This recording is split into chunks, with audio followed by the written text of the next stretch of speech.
Shalom, shalom mes bien-aimés dans le Seigneur, shalom Église Corps du Christ, encore de plus, et soyez bénis au nom de Jésus-Christ. C'est avec vous, servants de Dieu, dans des lundis, rien que pour la gloire de Dieu, nous avançons pour propager l'évangile du Seigneur. Aujourd'hui, je viens encore avec un message très fort et très puissant pour édifier le corps du Christ, pour édifier l'Église, pour édifier le corps du Christ. Là, je veux parler la puissance, la force dans le ministère. Je viens parler de la force dans le ministère. La force dans le ministère va essayer de nous motiver. Donc, ce message, ce thème va nous motiver, va nous conscientiser et puis va vraiment nous aider à revenir dans de bases ministérielles. Pourquoi je dis cela? C'est par rapport à ce que nous devons faire et à ce que nous devons faire, mais nous négligeons cela. C'est pour ça que Dieu nous amène d'une manière ou d'une autre, étant ministre de Dieu, de ne pas négliger de points de base qui peut nous aider à avancer dans le ministère. Nous voyons aujourd'hui des ministères qui sont fatigués, mais or que Dieu t'a appelé. Nous voyons aujourd'hui il y a des ministères qui sont découragés, qui sont négligés, mais et pourtant Dieu t'a appelé. Et des autres que Dieu n'a pas appelés dans les ministères, ils sont là en train de mouver, en train de motiver, d'avancer, de faire ainsi comme si Dieu les a appelés. Mais or que Dieu ne les a pas appelés. Mais toi, Dieu t'a appelé, tu te négliges, tu es découragé, tu ne sais pas quoi faire et comment avancer dans ton ministère. Il y a quelques points à soulever et il y a des choses que nous devons revenir dans ça parce que ce sont des bases qui vont nous aider à avancer dans le ministère. Gloire soit rendue à notre Seigneur Jésus-Christ. Dans le ministère, il y a quoi? Les ministères, d'abord, ce sont les fonctions, les travails, l'œuvre que Dieu nous a donnée.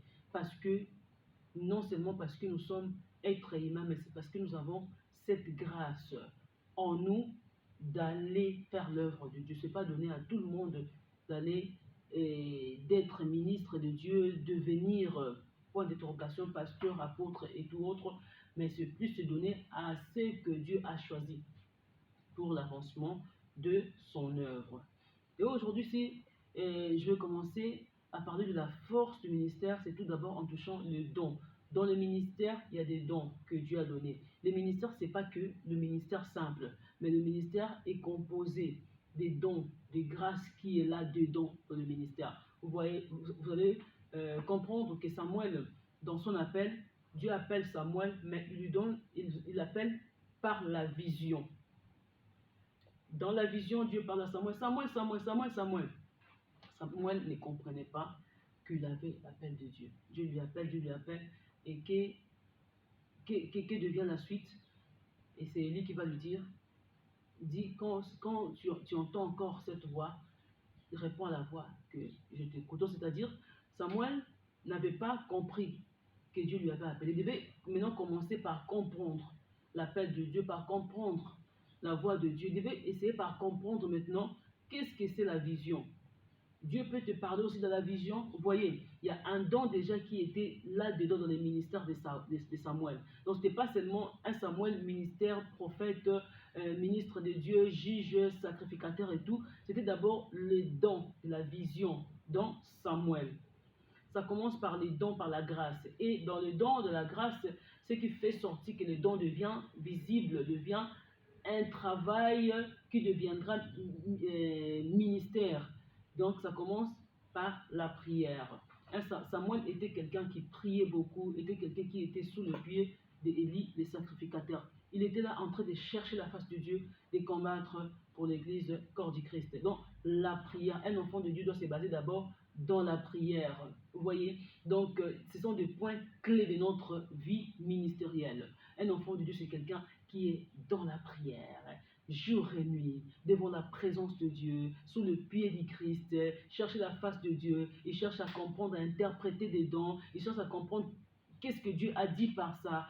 Comme moi, aujourd'hui, je récite une vision, il y avait un docteur qui m'a donné l'ordonnance d'aller acheter des médicaments. Mais ce docteur-là qui m'a donné l'ordonnance d'aller acheter des médicaments, il me donne les médicaments, 3 médicaments en me disant, va acheter ces médicaments. Oh. Déjà, il m'a déjà donné les médicaments. Maintenant, quand je me suis réveillé, j'ai dit, il m'a donné et j'avais l'argent dans mes mains. Il me dit, va acheter des médicaments. Mais il m'a déjà donné ça. Mais je vais encore acheter les mêmes médicaments. Mais j'avais déjà la possession de ces médicaments dans mes mains. Et qu'est-ce qui s'est passé? pendant que je me tracassais, je cherchais à interpréter la vision, la voix de Dieu me dit directement, le docteur déjà dans le domaine spirituel, c'est Dieu lui-même. C'est lui qui est le docteur des docteurs. Je dis, waouh, Dieu m'a parlé. Après, il m'a dit, déjà comme tu avais, il t'a donné les médicaments dans tes mains. Donc, c'était quelque chose que Dieu t'a déjà tout donné. Hein, par rapport à ce que tu avais demandé, bien par rapport à ce que tu devais avoir, tu en as déjà. Et demande à Dieu maintenant, comment est-ce que tu feras pour comprendre l'argent, hein, aller acheter comment, mais tu as déjà tout dans tes mains. Quand il m'a dit ça, je glorifiais Dieu, je priais le matin, j'étais vraiment fortement béni. Mais le problème, c'est quoi? Le problème est que, des fois, quand nous nous réveillons, nous avons des visions, on ne prie pas. On reste dans la vision, on prend la vision et on commence à faire le travail de la maison, le travail ménagère et tout. On ne prie pas.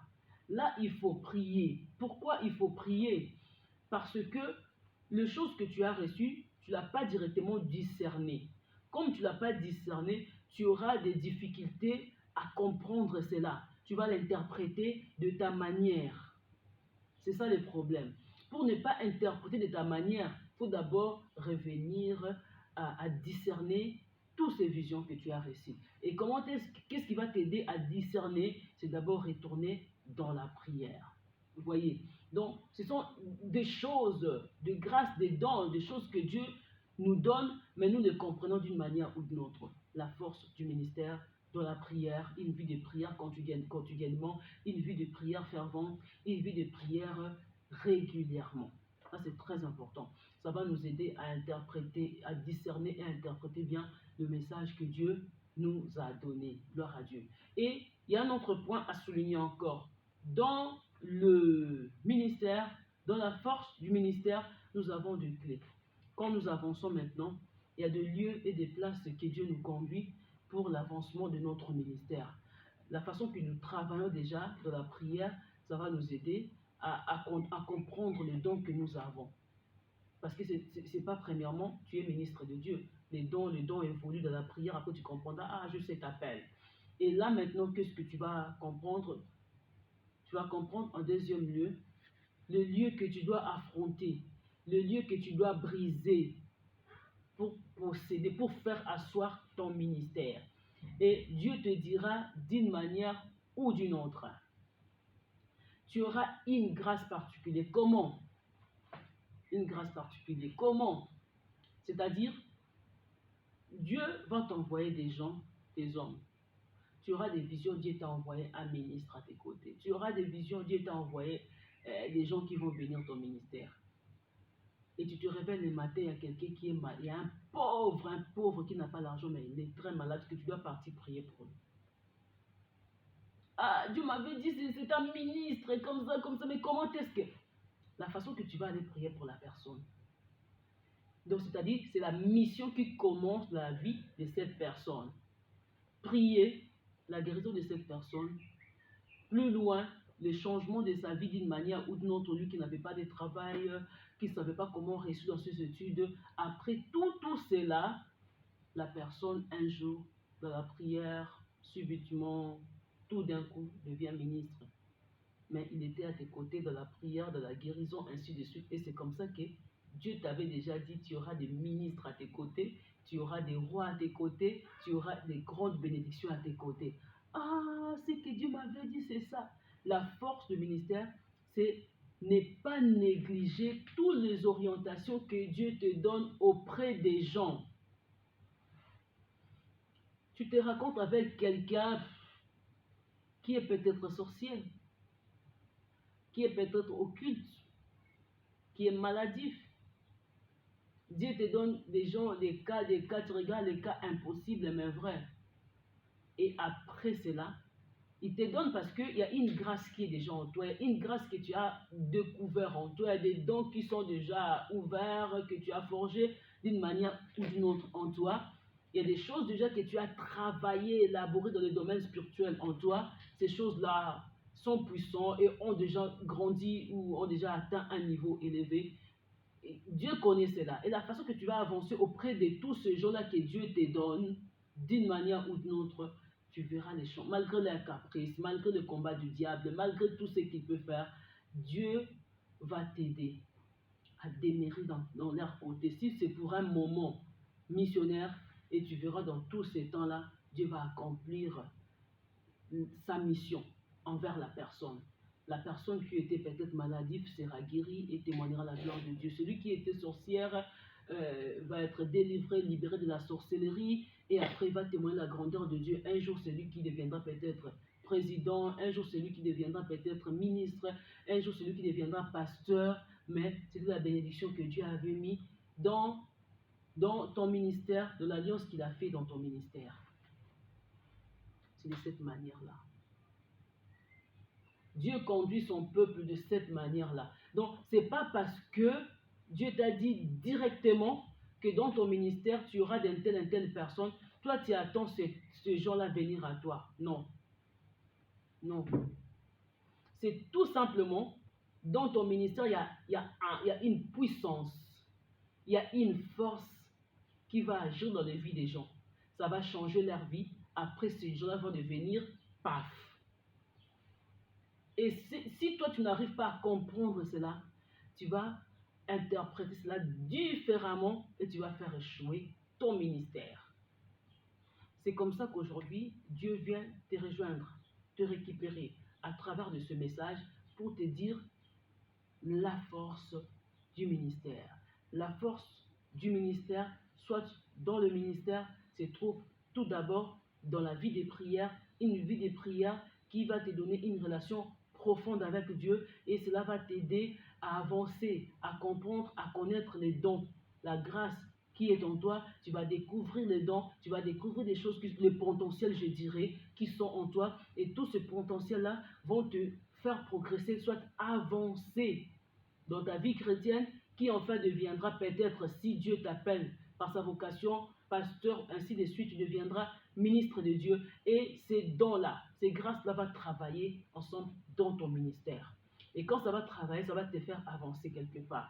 Et dans cette grâce-là, dans le ministère, tu finiras par comprendre que tu dois aller vers des gens. Mais ce n'est pas seulement des gens que toi, tu arrives à comprendre.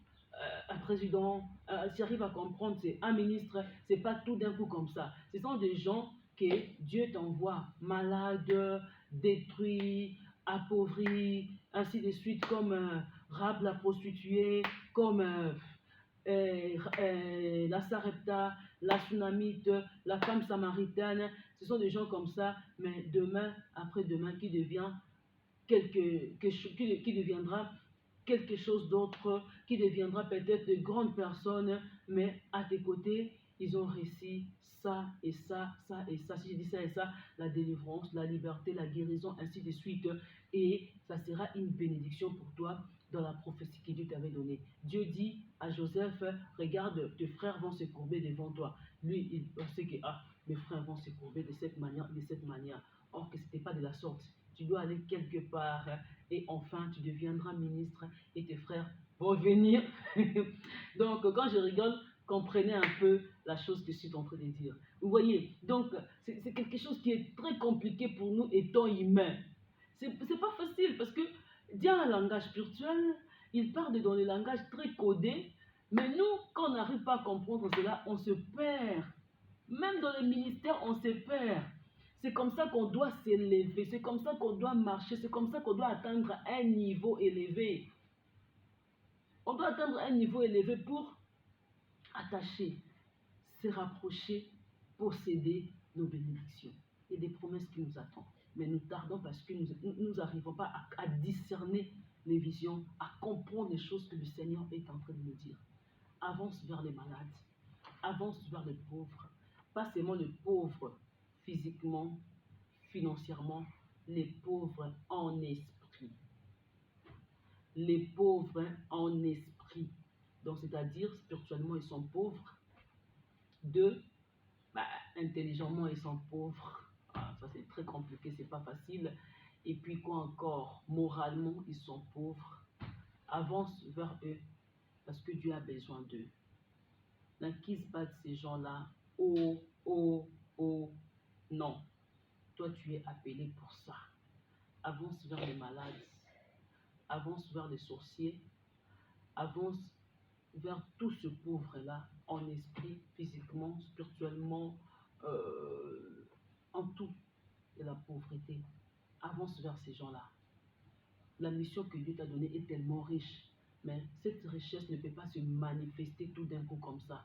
Pratiquement impossible. Pratiquement impossible. Cette richesse ne peut pas se manifester comme ça, mais cette richesse va se manifester de la manière que tu travailles dans la grâce, les dons, le ministère que Dieu t'a donné. La force du ministère. La force du ministère, c'est le progrès. C'est pour ça que je vous ai dit, vous allez être motivé d'avancer. Vous allez repousser les découragements que vous avez reçus dans votre ministère. Vous allez repousser toutes ces choses. Maintenant, vous allez avancer librement. La force du ministère, c'est quelque chose qui va nous aider à progresser, à atteindre un niveau. C'est quelque chose qui va nous aider à récupérer tout ce que nous avons perdu. J'étais venu tout simplement vous parler de ces messages parce que je sais qu'il y a beaucoup de ministres de Dieu qui sont fatigués, découragés. Et puis, la réalité de l'Église d'aujourd'hui, nous sommes vraiment découragés dans beaucoup de choses. Mais ces messages vont toujours t'encourager d'avancer, de s'élever vers tous ces pauvres, vers tous ces gens que tu ne connais pas parce que ton ministère est tellement riche. Dans ton ministère, il y a une bénédiction qui t'a donnée, une richesse énormément grande que tu n'arrives pas à comprendre.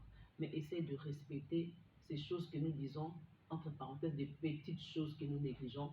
Cela va nous aider à revenir dans la clé que Dieu a fait avec nous dans ses promesses. Nous avons des promesses à posséder, nous avons des choses que Dieu a déjà planifiées pour nous.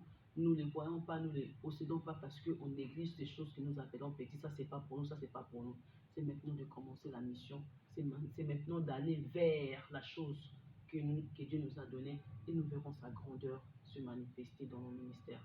Soyez bénis au nom de Jésus-Christ. Amen. C'est avec vous, Maman Landy, en direct de cette émission. La promesse accomplie. Soyez bénis au nom de Jésus-Christ. Amen.